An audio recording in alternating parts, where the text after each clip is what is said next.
वर्ग के कुछ महत्वपूर्ण गुण।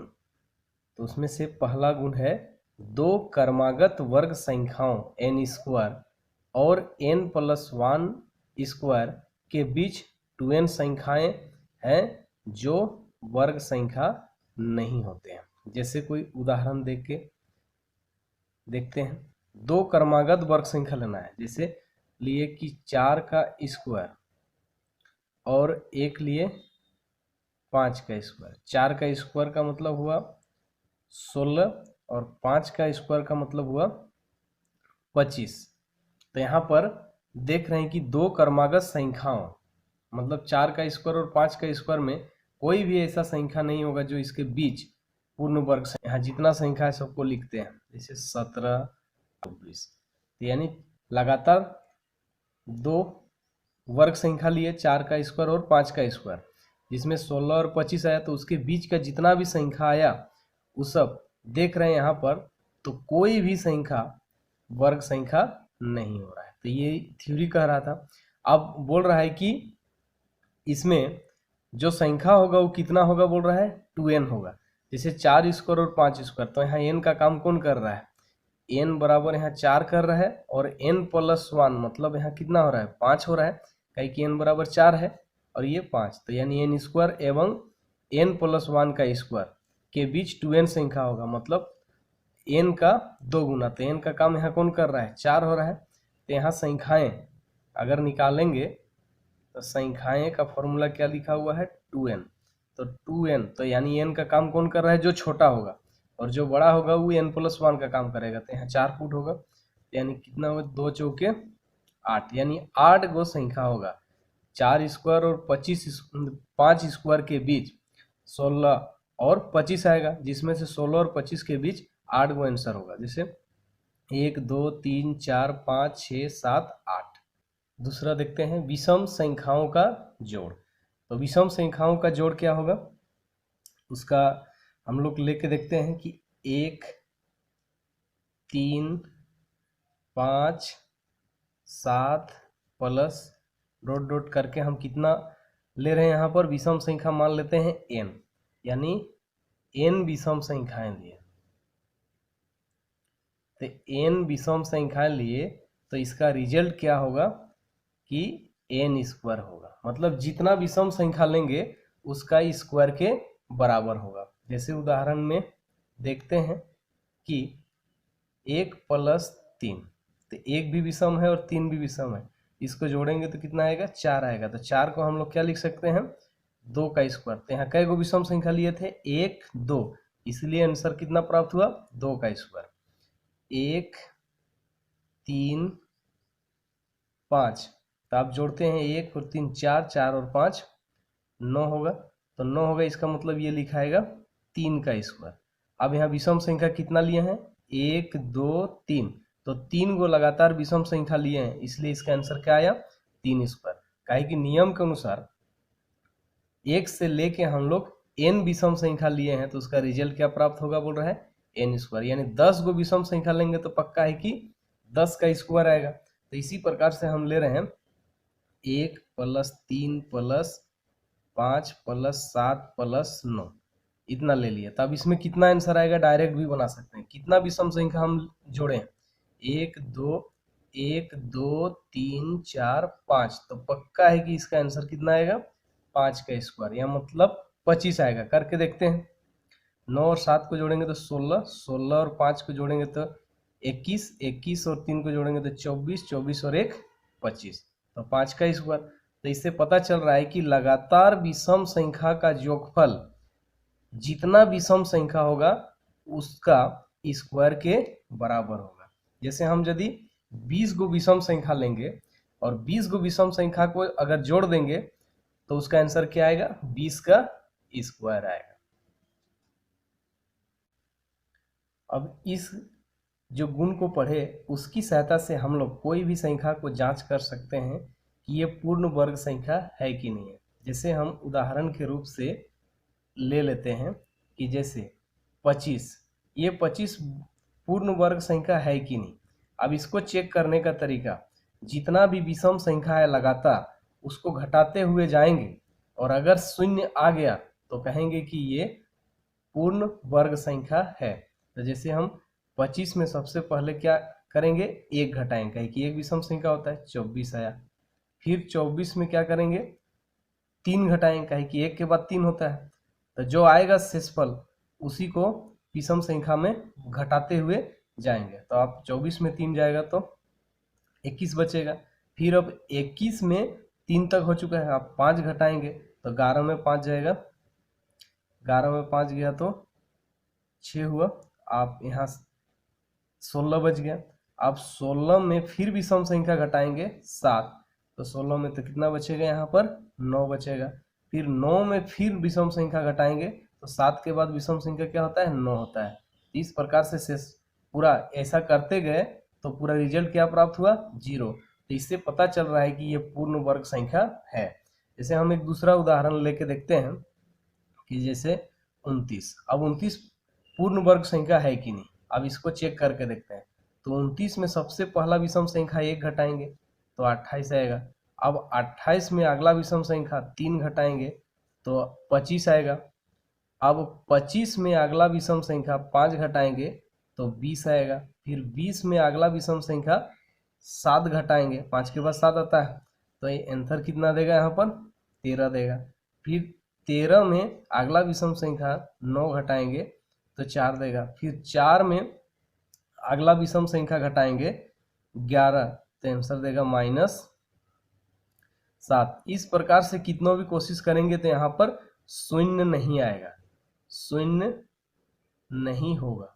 इसका मतलब क्लियर हुआ कि ये पूर्ण वर्ग संख्या नहीं है। तो यानी कोई भी संख्या को पूर्ण वर्ग संख्या है कि नहीं है उसको जांच करने का ये एक तरीका मिल गया। क्रमागत विषम संख्याओं को दिए गए संख्या पर घटाते हुए जाएंगे और अगर शून्य हो गया तो समझ जाएंगे कि ये पूर्ण वर्ग संख्या है, और अगर शून्य नहीं हुआ तो कहेंगे कि ये पूर्ण वर्ग संख्या नहीं है। इस प्रकार से कोई भी प्रश्न को हम लोग चेक कर सकते हैं। जैसे हम अगला ले लेते हैं 49। अब ये 49 पूर्ण वर्ग संख्या है कि नहीं, इसको भी जांच कर सकते हैं। तो 49 में सबसे पहले हम 1 घटाएंगे तो 48 आएगा। फिर 48 में फिर अगला विषम संख्या 3 घटाएंगे तो आएगा 45। फिर 45 में अगला विषम संख्या 5 घटाएंगे तो आंसर आएगा 40। अब 40 में अगला विषम संख्या 5 के बाद 7, 2 बचेगा 24। अब फिर 24 में अगला विषम संख्या 9 के बाद 11 होता है, तो 4 में गया 3, 2 में गया 1, तो 13 बच गया। फिर 13 में अगला विषम संख्या 13 होता है, तो इसका 0 आ गया। तो यहाँ पर शून्य आ रहा है, इसका मतलब ये पूर्ण वर्ग संख्या है। इस प्रकार से हम लोग जांच कर सकते हैं कि कौन वाला संख्या पूर्ण वर्ग संख्या है और कौन वाला संख्या पूर्ण वर्ग संख्या नहीं है। तीसरा गुण कह रहा है किसी भी विषम संख्या के वर्ग को 2 क्रमागत धनात्मक पूर्णांकों के योग के रूप में व्यक्त कर सकते हैं। तो यहाँ कह रहा है विषम संख्या का वर्ग। तो विषम संख्या ले लेते हैं। विषम संख्या जैसे हम ले लिए और अभी बोल रहा है कि धनात्मक पूर्णांक के योग के बराबर होगा। जैसे हम ले लिए 3 का स्क्वायर, तो 3 मेरा क्या है, विषम संख्या, और उसका क्या करेंगे बोल रहा है, वर्ग करेंगे। तो बोल रहा है कि जो रिजल्ट प्राप्त होगा वो रिजल्ट यानी 9 प्राप्त होगा, तो वे धनात्मक पूर्णांक के योग के रूप में व्यक्त कर सकते हैं। वो भी बोल रहा है कि क्रमागत, क्रमागत मतलब लगातार, तो यानी 9 को हम लोग क्या लिख सकते हैं, 4 + 5। तो 4 और 5 क्या है, क्रमागत है, और दोनों मेरा क्या है, धनात्मक है। जो जोड़ दिए हैं तो 9 प्राप्त हो रहा है। तो उसी प्रकार से हम यदि देखेंगे 5 का स्क्वायर, तो 5 का स्क्वायर में क्या आएगा, 25 होगा। तो अब 25 में क्या करना है कि 12 और 13 को जोड़ेंगे तो 25 प्राप्त होगा। तो 12 और 13 क्रमागत है और दोनों को जोड़ दिए तो 25 प्राप्त हो रहा है। उसी प्रकार से अगर देखेंगे 7 का स्क्वायर का, तो इसका क्या आएगा, 49 आएगा। अब कौन ऐसा 2 संख्या लगातार लेना पड़ेगा जो 49 जोड़ने पर होगा। तो यहाँ स्पष्ट है कि ये 24 होगा और ये होगा 25 होगा। आप जोड़ के देखते हैं, 4 और 5 को जोड़ेंगे तो 9, 2 और 2 को जोड़ेंगे तो 4। तो यानी 2 क्रमागत धनात्मक संख्या के योगफल के रूप में हम लोग इसको व्यक्त कर सकते हैं। अब देखते हैं दो क्रमागत विषम या सम संख्याओं का गुणनफल। तो विषम को विषम के साथ क्रमागत करना है, मतलब लगातार अगर गुना करेंगे तो जो विषम संख्या होगा उसके बीच जो सम संख्या होगा उसको वर्ग करके एक माइनस कर देंगे तो आपस में बराबर हो जाएगा।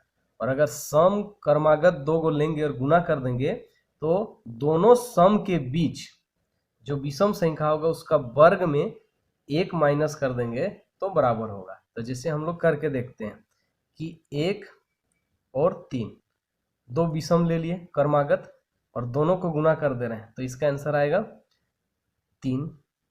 तो ये बोल रहा है कि किसके बराबर होगा, विषम के बीच का सम। तो 1 और 3 जो लगातार विषम संख्या दिख रहा है उसके बीच में कौन सा सम संख्या दिख रहा है, 2। तो 2 दिखेगा और उसका क्या करना बोल रहा है, वर्ग कर दिए -1।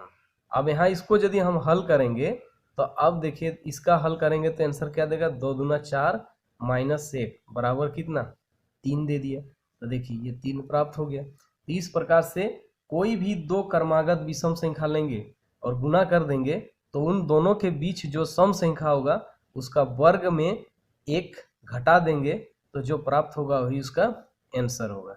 जैसे यहाँ पर 3 और 5 का स्क्वायर करेंगे, 3 और 5 को यदि हम गुना करेंगे तो आंसर क्लियर है कि 5 तिया 15 आएगा।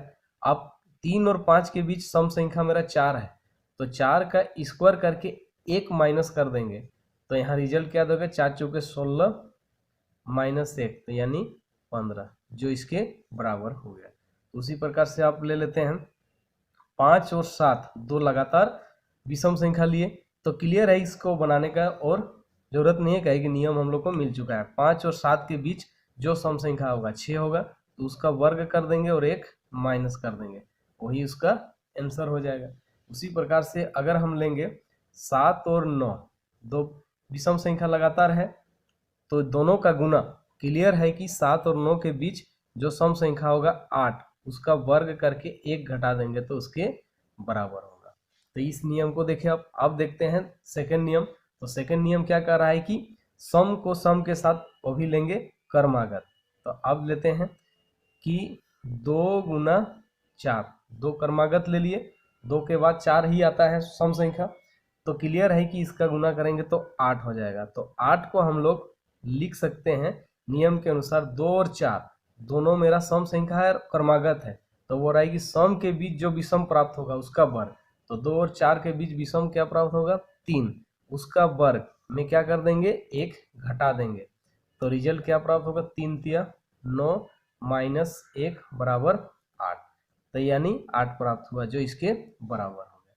इससे हम लोग को पता चल रहा है कि कोई भी क्वेश्चन को हम लोग डायरेक्ट बना सकते हैं। जैसे 4 के बाद सम संख्या कौन होता है, 6, तो लगातार ले लिए तो इसका आंसर कितना आएगा, 24 आएगा।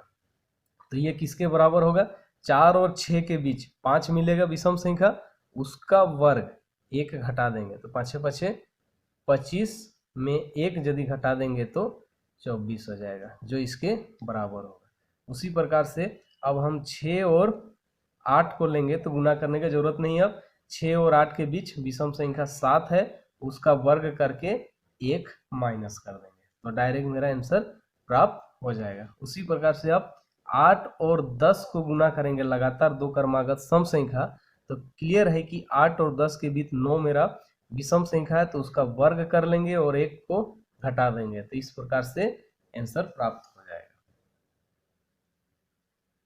अब देखते हैं प्रश्नावली 2.2।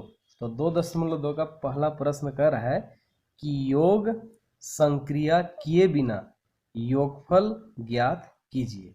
मतलब जोड़ना नहीं है लेकिन डायरेक्ट आंसर इसका बताना है। तो हम देखते हैं पहला प्रश्न।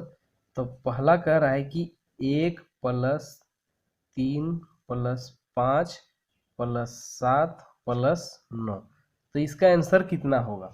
तो अब जोड़ना नहीं है तो नियम हम सिखाए थे कि नियम क्या बताया गया था कि लगातार अगर विषम संख्या का योगफल है तो करना क्या है कि जितना विषम संख्या यहाँ भाग लिया है उसका वर्ग के बराबर होगा। 1 2 3 4 5, तो 5 को विषम संख्या लिया है तो क्लियर है कि इसका आंसर 5 का स्क्वायर आएगा। मतलब ये इसका डायरेक्ट आंसर हो गया। और अगर लिखना चाहेंगे तो 25 भी हो जाएगा। उसी प्रकार से दूसरा नंबर को देखेंगे तो दूसरा नंबर में क्या है कि 1 3 5 7 9 11 प्लस 13, तो इसका रिजल्ट क्या होगा। अब गिनते हैं लगातार, 1 2 3 4 5 6 7, तो 7 विषम संख्या भाग लिया है तो और लगातार है, इसका मतलब इसका आंसर 7 का वर्ग होगा। ये डायरेक्ट आंसर निकल गया। उसी प्रकार से हम थर्ड नंबर का भी आंसर लिख सकते हैं। तो थर्ड नंबर में यहाँ पर लिख नहीं रहे हैं, किताब से डायरेक्ट देख रहे हैं। तो किताब में कितना भाग लिया है, 1 2 3 4 5 6 7 8 9 10 11, तो क्लियर है कि इसका आंसर 11 का वर्ग होगा। तो इस प्रकार से हम लोग हल कर सकते हैं जो नियम सिखाया गया था उसके आधार पर। अब दूसरा प्रश्न कर रहा है कि निम्नलिखित संख्याओं के वर्ग के बीच कितनी प्राकृत संख्याएं हैं, लिखिए। तो पहला नंबर कह रहा है कि 43 और 44, तो दो गो है और दोनों का क्या करना है, संख्याओं के वर्गों के बीच, मतलब 43 का वर्ग और 44 का वर्ग करेंगे तो उसके बीच कितना संख्या होगा। तो उसका आंसर लिखते हैं संख्याएं बराबर। तो इसका फॉर्मूला बताए थे कि n का स्क्वायर तथा n प्लस 1 का स्क्वायर, तो इसके बीच अगर संख्याएं निकालने का कहा जाए तो इसका फॉर्मूला था 2n। तो यहाँ n का काम मतलब जो छोटा होगा, लगातार है 43 और 44, तो n और n प्लस 1 मतलब लगातार है तो जो छोटा है उसको 2 से गुना कर देंगे, 2 गुना 43, तो यानी आंसर आ जाएगा 3 दूना 6 4 दूना 8। तो इस प्रकार से पता चला कि 43 और 44 दोनों को यदि वर्ग करेंगे तो उसके बीच कुल संख्या। तो उसी प्रकार से दूसरा नंबर को अगर देखना चाहेंगे 14 और 15, तो 14 और 15 का यदि हम लोग वर्ग करेंगे तो इसका यदि हम वर्ग कर रहे हैं तो 14 का वर्ग और क्या दिखेगा 15 का वर्ग, तो इसके बीच कितना संख्या होगा, यानी इसको निकालने का फॉर्मूला क्या होगा, 2 गुना जो छोटा होगा। तो 14 छोटा है तो 14 से गुना कर देंगे, यानी इसका आंसर आएगा 28। तो इस प्रकार से आंसर प्राप्त हो जाएगा। उसी प्रकार से अगर थर्ड नंबर को देखना चाहेंगे तो थर्ड नंबर में है 34 और 35। अब इसका क्या करने के लिए बोल रहा है, वर्ग, और 35 का भी क्या करना है, वर्ग। तो दोनों को वर्ग करेंगे तो बीच में कुछ ना कुछ संख्या होगा, तो वे संख्याएं कितने होंगे, तो वे संख्याएं कितने होंगे, 2 गुना जो छोटा होगा। तो 34 छोटा है तो उससे गुना कर दिए, 4 गुना 8, तो बचा यहाँ कितना 6। तो अब आ गया, इस प्रकार से आंसर निकाल सकते हैं। अब 3 नंबर प्रश्न, निम्नलिखित संख्याओं को 2 क्रमागत पूर्णांकों के योग के रूप में लिखिए। तो पहला क्या कह रहा है कि 23 का स्क्वायर है, तो 23 का स्क्वायर को हम लोगों को कहा जा रहा है कि 2 क्रमागत पूर्णांकों के योगफल के बराबर लिख के बचेगा। तो अब 23 को तुरंत हम लोग क्या करेंगे, 2 बार गुना करेंगे, 3 तिया 9 6 12 का 2, 4 और 1 5, यानी गुना कर दिए दोनों को, तो आंसर प्राप्त हो गया मेरा 529। तो अब 529 यहाँ पर आ जाएगा। तो ये 529 आने के बाद इसको क्या कहा जा रहा है कि 2 क्रमागत पूर्णांकों के योगफल। क्रमागत कहने का मतलब जैसे 2 लिए तो 2 के आगे 3, या 3 लिए तो 3 के आगे 4, तो इसी प्रकार से 2 क्रमागत पूर्णांक संख्या लेंगे जो उसके योगफल के बराबर हो। तो इसको निकालने का बहुत ही आसान तरीका होता है, इसको क्या कर देंगे कि 2 से भागा दे देते हैं।